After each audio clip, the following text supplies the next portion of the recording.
Wes Mitchell here, Chris Clark, talking about South Carolina's newest commitment. That is Jordan Davis, who actually committed on Monday. Unofficially, I guess you'd say, committed to the staff. Will Muschamp put out his spurs up at the time. Jordan Davis wanted to wait before putting it out publicly that he was the commitment, and actually looked like at one point it was going to be next week before he committed, but he did decide to go ahead. We're recording this here on Thursday live, and went ahead and put it out on Wednesday that he's a Gamecock. He's committed to South Carolina. And a kid, I think, again, sort of fits it's the same mold, it's the same idea as with Jaden Johnson. Obviously, very different players, different positions, but taking sort of a raw athlete. We've seen Eric Wolford sort of – because different coaches at their positions prioritize different skill sets and different things and different qualities.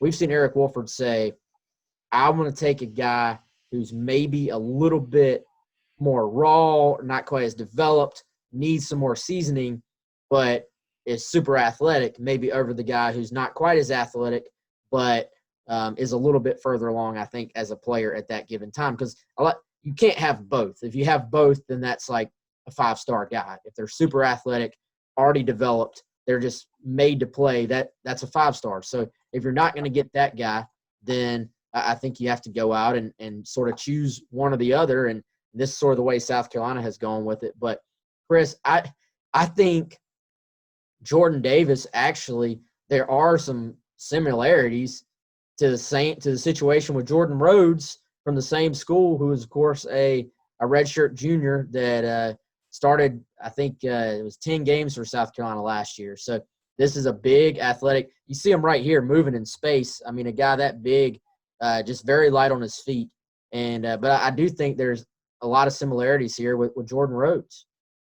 Yeah, it's a great point. I mean, Jordan Rhodes, sort of that later bloomer type, where he ended up picking up a lot of offers later in the process. And you're right, this is a guy that, he's still a little raw. Talking to some coaches around the area that have seen him play on the field live, they talk a lot about, obviously the size stands out when you look at him at 6'5", 290 or so. But they talk about his athleticism, his length, and the fact that he is still raw. I mean, that's something that you see on film. But I think you made a great point about what Wolford looks for. Can a guy move? Can he bend? You're not going to see Wolford take a lot of guys that are these plodding types, just a big dude. You're not going to see that a lot. He's going to place a premium on athleticism, even if it's a guy that's a little quote-unquote undersized. We've also seen him take some big dudes who can move too. Jordan's one of those. You look at Jadson Turnetine, he's massive, but he can also move a lot, and that's why he may end up playing this year. So I think Jordan Davis is going to be a guy that he's not going to be an instant impact, I don't think, unless he has to. I don't think you're going to see him play in year one like a Jalen Nichols, or a Dylan Wanham, for example. But there's a lot to like in terms of sort of that blank canvas with some of the attributes that he already brings to the field that are just natural. And then Wolford can take him and sort of mold him and make him a little bit more aggressive and, teach him, the technical side of playing offensive line. Yeah, I think with this position, man, you have to, and South Carolina's not going to take a big class this year, but in general, you just have to take a bunch of guys. And we've seen them take, 5 or 6 guys each class. You have to take a bunch of guys that have a chance. And then, dude, you just have to know some of them aren't going to turn out. Like, it is a developmental position all the way. And you just have to get enough guys that have the upside to play at this level and do your best to develop them. And just know some are going to pan out, some aren't. And, I think, I think Jordan Davis is maybe a little bit more tuned to probably play tackle, whereas Jordan Rhodes a little bit bigger, ends up inside at guard, obviously.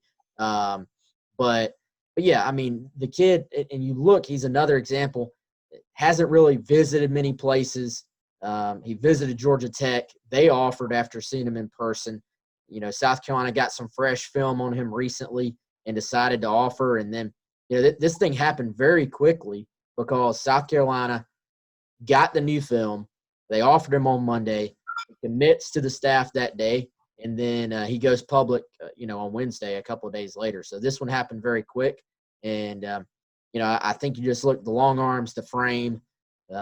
He has the skill set. He has the qualities you're looking for, I should say. And now you just have to develop the skill set if you're Eric Wolford. And like you said, but Chris, I think to go a little bit more big picture, they've kind of gotten themselves in a spot on the offensive line, especially at tackle, where that they've recruited well. They have like a veteran in Dylan Wanham.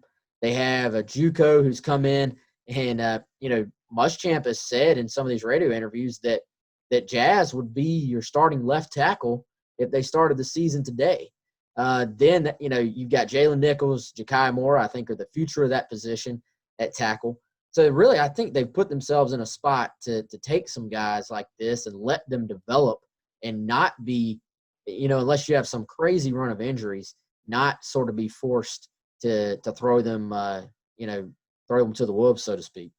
Yeah, and you supplement that with the fact that South Carolina is not scared to take a junior college guy like Jackson Turrentine. I mean, was it completely necessary for them to take him last year?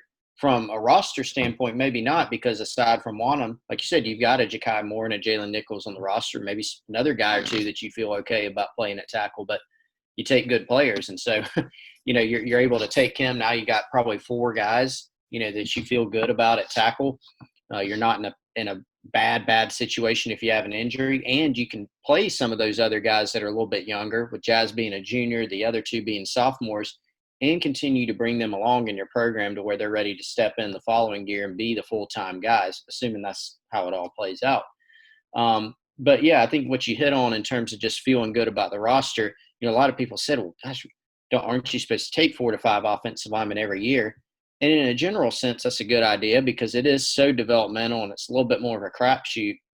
But I think it just illustrates that, A, maybe there's some other positions that are bigger needs in this class, and B, that they do feel good about not only tackle, but just offensive line as a whole, and that, they're going to have 15 back, I think, next year. 4 of them will be seniors.